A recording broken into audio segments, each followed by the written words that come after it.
Havet-fiskeri, det handler om mange forskellige ting. Det handler om at hygge sig med vennerne, og det handler om at få nogle uforglemmelige oplevelser herude langs kysterne. Men i sidste ende, det vi ønsker allermest når vi er herude, jamen det er jo at fange vores livsfisk. Altså det er at fange den helt store havørred, og lige nu der er det altså rigtig koldt. Jeg kan mærke, at mine fingerspidser de begynder lige så stille at blive følelsesløse, og vi har altså, jeg tror vi har et par grader i luften nu her.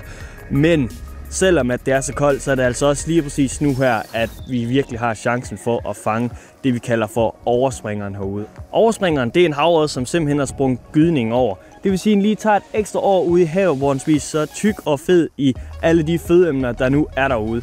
Og det vil altså også sige, at de her overspringere her, de har en størrelse typisk mellem, man plejer at sige 65 cm så op til, hvor store havørreder de nu kan blive. Og det er jo drømmen at få sådan en på krogen. Det er i hvert fald det, jeg satser på, og det er i hvert fald en drøm, jeg har haft længe, at prøve at se, om man kan fange sådan en overspringer her.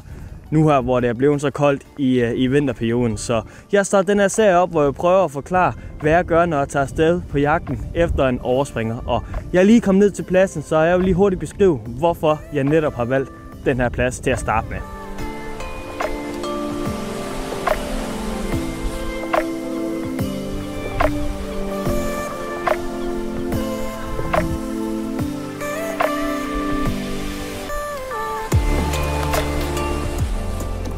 Lige nu faktisk, der fisker fjordene også rigtig godt, nu her i vinterhalvåret. Men det sted, jeg har valgt at skulle jagte de her overspringere, jamen det er simpelthen ude på den åbne kyst. Og det er simpelthen bare, jeg synes det er langt mere spændende at gå herude på den åbne kyst, i stedet for inde i en inderfjord. Da man på en eller anden måde går og har en fornemmelse af, at man ikke aner, hvad det er, der bider på sin navn i næste kast for eksempel.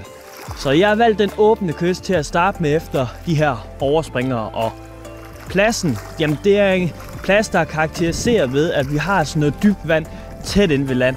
Og grund til, at jeg har valgt sådan en plads, det er fordi, at når det er så koldt som det er, så søger jeg gerne noget dybt vand helt tæt ind, hvor jeg går. Fordi så behøver jeg slet ikke at gå ud i vandet for at fiske, og så kan man meget nemmere holde varmen. Og jamen så det her dybe vand tæt ved land, jamen det gør også, at der er en temperaturforskel frem for det helt lave. Fordi det her dybe vand helt inde ved land, jamen det holder på nogle varmelommer, som havørderne de elsker at svømme rundt i og jage i. Og det kan bare gøre en forskel, når man skal ud og finde de her overspringere her. Så jeg synes forholdene ser rigtig gode ud lige nu i hvert fald. Jeg har masser af kyst, jeg bare skal gå i gang med nu, så vi må se hvad der sker. Vi håber på at vi render ind i nogle fisk i hvert fald. Det må vi se.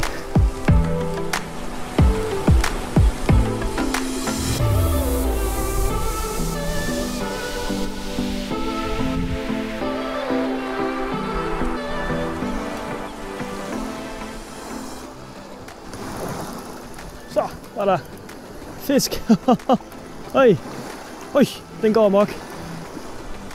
Det er sådan en stærk grønlænder. Hold da op. Nøj. Og jeg havde bare lige en enkelt følger, inden den her kom, og så sagde det da ellers bare lige smæk da. Nej, det er en fin lille fisk. Så er lige handsken af. Fin lille bankfisk, som fik friheden der.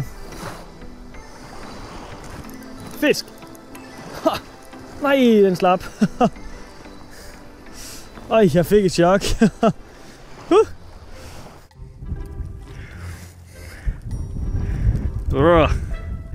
Det blæser lidt. Jeg ved ikke, om det er det bedre. Ja, det. Nej. Seriøst? Det var super dejligt lige at mærke nogle små fisk før, og det skal man så også bare lige huske på, at når man jagter overspringeren her, jamen, så kan man ikke undgå, at man får et par mindre fisk undervejs i sin søgen efter den helt store. Men det var super dejligt lige at få lidt kontakt og vide, at altså, man gør noget rigtigt her i jagten på den helt store.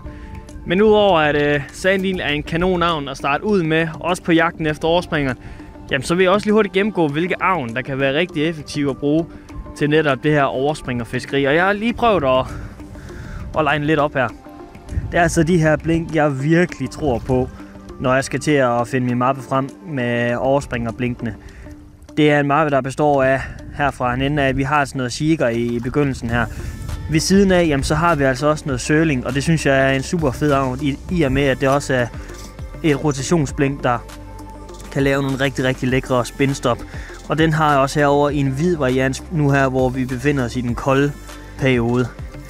Derudover en avn, som vi egentlig ikke har snakket så meget om her på kanalen. Det er faktisk fra Vestin af, og den kræver noget, eller den fortjener meget mere kærlighed, end den sådan set har fået. Det er D360'eren i en 28 gram. Den har selv brugt rigtig meget, og den har altså også fanget rigtig mange havredder på. Sidst, men ikke mindst, hvis man ikke har hørt om hotshotten, jamen så skulle man til at undre sig selv og få skaffet en og prøve den ude på kysten, fordi det er bare en avn, som har rigtig mange havredder på samvittigheden. Så håber jeg bare på, at noget af det kan levere her inden længe, fordi det er koldt herude, det skal jeg alle indrømme.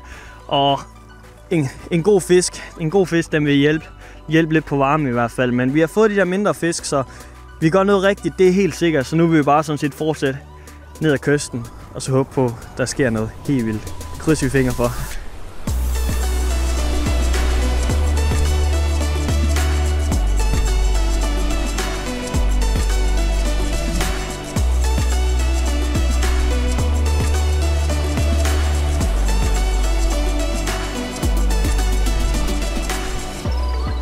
Nu her, hvor jeg går og fisker efter overspringeren, jamen så handler det sådan set bare om at have fart på fødderne. Det handler om at finde fiskene, og i stedet for at man skal stå og vente, og så lade fiskene komme forbi en selv, fordi at hvis man gør det på den måde, jamen så får man hurtigt kolde fødder, og så kan man altså også hurtigt gå lidt sur i det. Så jeg fisker det i hvert fald ved at gå herop på land, og så bare ellers gå i et stille og roligt tempo hen langs kysten, i håbet om, at jeg lige pludselig render ind i en stime med nogle fisk, og så at der forhåbentlig er en stor en imellem. Så min plan har altid været faktisk, at jeg simpelthen bare vil fiske det her stræk, gå så langt som jeg nu kan, og så håber jeg bare på at rende ind i fisk. Det er planen i hvert fald i dag, det er at jeg bare faktisk bliver her, og så fisker alle de kilometer vand af jeg har, og så håber på, at vi render ind i en stor fisk før eller siden. Nå. Så er der lige en sæl op og hils. Det er jo ikke lige det, man går og håber på, man ser, når man fisker ude. Prøv at se, så ligger den bare derude og hygger sig. Den har bare en fest. Altså, og nu er den væk. Men i det mindste, så lignede det ikke, at den havde fanget nogle fisk. Så er jeg bare ude og se, om jeg kan gøre det bedre end den. Nu er der konkurrence i hvert fald. Vi håber, der sker noget. Krydser fingre.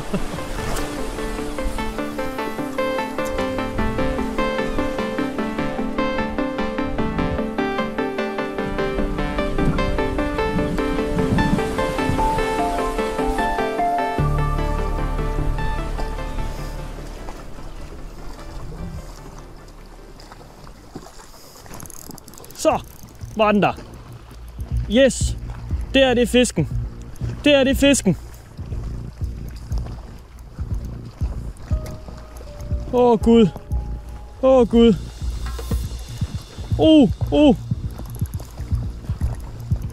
Oha. Ej, den går mok. Ej Gud. Og jeg står også et rigtig dårligt sted til landen. Og jeg havde sådan set glemt mit net. Det er en fin fisk. Og den ser blank ud. Det her, det kan være fisken, jeg har gået og fisket så længe efter. Hej, hvordan gør jeg lige det her? Ej, den er flot. Og den er blank. Og den her fisk, den huggede altså inde på en halv meter vand. Nej.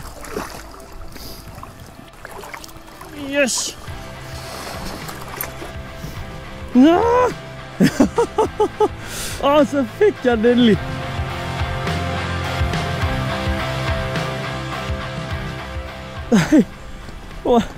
Jamen, det er bare, jeg har haft mange ture i jagten på en fisk af den kaliber herude, og det er et helt nyt spot, jeg lige har fundet, og jeg har gået og fisket et rigtig langt stræk.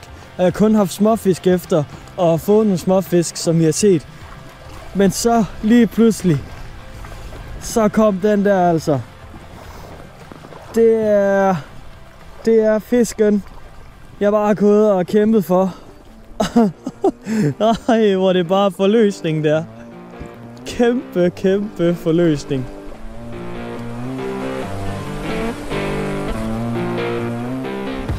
at det skulle lykkes her til allersidst at få den fisk der.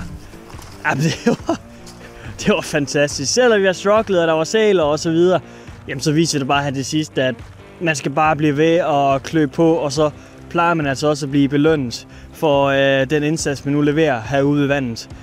Så jeg vil bare sige tusind tak, fordi I gad følge med på den her korte video.